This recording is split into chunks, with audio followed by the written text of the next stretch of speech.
The community release of FreeCAD 1.1 has now been officially published, and it's available for everyone to download and try through the project's GitHub page.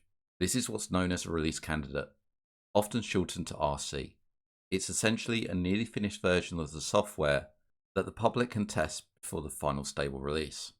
It's feature complete, but it still needs real-world use to catch any remaining bugs or issues.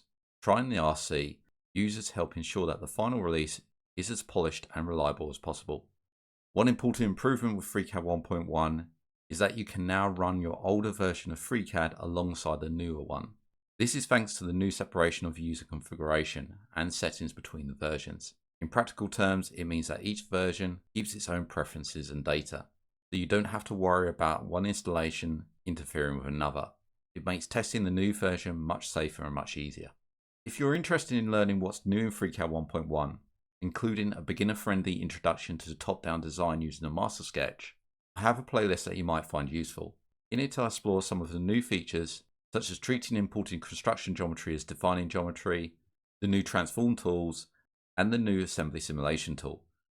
Part of the purpose of the RC stage is to allow users to try things out, find issues, and report them so the final official release can be more stable and refined. And finally, a big shout out to all the developers and contributors who have put in countless hours to make this release possible. Thanks for watching, and I hope you enjoy the new version of FreeCAD.